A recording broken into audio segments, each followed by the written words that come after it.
নমস্কার বন্ধুরা, আমি দুর্বা চলে এসেছি আবার একটা নতুন রেসিপি নিয়ে। আজকে এই রেসিপি হলো হাতে মাখা মসুরির ডাল। এই হাতে মাখা মসুরির ডাল খুব সামান্য উপকরণ দিয়ে আমি তৈরি করব, কিন্তু খেতে হয় ভীষণ সুন্দর। এই হাতে মাখা মসুরির ডাল দিয়ে আপনি গরম গরম ভাতের সাথেও খেতে পারেন, আবার গরম গরম রুটির সাথে খেতেও খুব ভালো লাগে। আসুন দেখে নেওয়া যাক আমি কিভাবে তা তৈরি করি।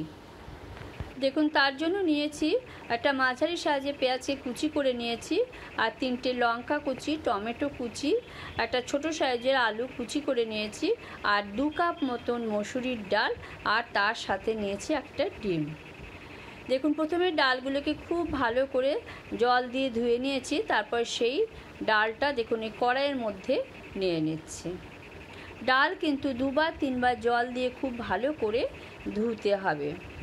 দেখুন, ডালটা নিয়ে তারপর কড়াইয়ের মধ্যে এইভাবে সুন্দর করে চারদিকে ছড়িয়ে দিলাম। দিয়ে এরপর দেখুন এর সাথে দিয়ে দিলাম আলু দেওয়ার পর দেখুন টমেটো কুচি করে রেখেছিলাম, সেই টমেটোটা দিয়ে দিলাম, আর তার সাথে দিয়ে দিচ্ছি দেখুন 3টে লঙ্কা কুচি। আপনাদের যদি ঝাল পছন্দ হয় তাহলে আরও কতগুলো লঙ্কা দেবেন, আর দিয়ে দিলাম তার সাথে মাঝারি সাইজের পেঁয়াজ কুচি। আর এই ডিমটা এখন লাগবে না, পরে দেব। দিয়ে সমস্ত কিছু দিয়ে এর সাথে আমি দিয়ে দিচ্ছি পরিমাণ মতন নুন, আর দিয়ে দিচ্ছি অল্প একটু সর্ষের তেল। এই সর্ষের তেলটা ওপর থেকে কিন্তু একটু দিয়ে দিতে হবে। দিয়ে দেখুন তারপর হাতে করে খুব ভালো করে কিন্তু সুন্দর করে মাখিয়ে নিতে হবে। দেখুন এইভাবে আমি সুন্দর করে ভালো করে মাখিয়ে নিলাম। এই মাখিয়ে কিন্তু কিছুক্ষণের জন্য এটা রেখে দেব। দেখুন ঢাকা দিয়ে রেখে দিলাম। এই অবস্থায় ঢাকা দিয়ে রেখে দিলাম। কিছুক্ষণ রেখে দেওয়ার পর আধ ঘন্টা পর ফিরে এলাম। এসে কড়াইয়ে 2 চামচ মতন সর্ষের তেল দিয়েছি। সেই তেলটা গরম হয়ে যাওয়ার পর তাতে দিয়ে দিলাম কালো জিরে দেওয়ার পর তার সাথে দিয়ে দিলাম একটা শুকনো লঙ্কাটা দেওয়ার পর দেখুন কতগুলো রসুনকে আমি কুচি করে রেখেছিলাম, সেই রসুন কুচিটা দিয়ে দিলাম। দিয়ে 3টেকেই একসাথে ভালো করে কিন্তু সুন্দর করে ভেজে নিতে হবে। এই রসুন থেকে যখন সুন্দর একটা স্মেল বেরিয়ে আসবে তখন আমি যে ডালটা মাখিয়ে রেখেছি সেই ডালটা দিয়ে দিলাম। এবার ডালটা দিয়ে ভালো করে কিন্তু নাড়াচাড়া করতে হবে। দেখুন এইভাবে সমানে নাড়তে হবে। আমি গ্যাসের ফ্লেমটা কিন্তু কমিয়ে দিলাম, এতে করে কিন্তু সুন্দর করে ডালটা ভাজা যাবে। দেখুন কিছুক্ষণ নাড়াচাড়া করে নেব। দেখুন এইভাবে সমানে কিন্তু নাড়তে হবে। হলুদটা দিয়ে তারপর কিছুক্ষণ কিন্তু নাড়াচাড়া করতে হবে, এতে করে কিন্তু হলুদের যে কাঁচা গন্ধটা আছে সেটা কিন্তু চলে যাবে। দেখুন গ্যাসের ফ্লেম কিন্তু আমি মাঝারি রেখেছি, খুব বেশি জোরেও দেবেন না আর একদম কমিয়েও দেবেন না, তাহলে একদম কমিয়ে দিলে কিন্তু এতে করে ভাজা যাবে না। দেখুন হলুদ দিয়ে কিছুক্ষণ নাড়াচাড়া করা হয়ে গেছে। এই সময় আমি অল্প একটু কাশ্মীরি লঙ্কা দিলাম। কাশ্মীরি লঙ্কাটা দিলে কালারটা খুব সুন্দর হয়। এর সাথে আপনারা যদি লঙ্কা গুঁড়ি ইচ্ছে করেন তাহলে দিতে পারেন, তবে আমি লঙ্কা গুঁড়ি দিয়ে রান্নাটা করিনি, আমি কাঁচা লঙ্কা দিয়েই পুরো রান্নাটা করেছি। দেখুন কাশ্মীরি লঙ্কা দিয়ে আবার কিছুক্ষণের জন্য নাড়াচাড়া করলাম। এইভাবে কিন্তু 5-10 মিনিট সমানে নাড়াচাড়া করতে হবে। এতে কিন্তু বিশেষ কিছুই মশলার প্রয়োজন নেই, শুধুমাত্র এই ফোড়ন দিয়ে তারপর ডালটা একটু নাড়াচাড়া করে নিতে হবে। দেখুন এতে কিন্তু আগেই নুন দিয়েছি, তাই সেই জন্য আর নুন দিতে হবে না। এইভাবে কিছুক্ষণ নাড়াচাড়া করার পর আমি এতে গরম জল দিয়ে দেব। আমি অন্যদিকে গরম জল করতে দিয়েছি, সেই গরম জলটা এতে দিয়ে দেব। দেখুন 1.5 গ্লাস মতন আমি গরম জল দিলাম। এরপর গরম জল দিয়ে কিন্তু এটা ফুটতে দিতে হবে। এই গরম জলে কিন্তু ডালটা সমানে ফুটবে।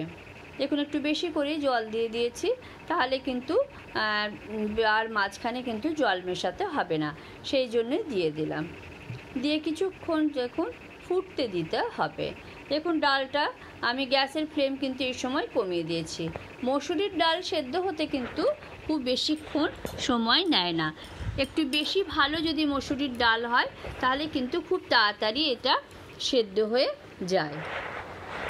দেখুন, দেখেই বুঝতে পাচ্ছেন ডালটা কিছুক্ষণ ফুটেছে বলে এটা কিন্তু সেদ্ধ হয়েই এসেছে।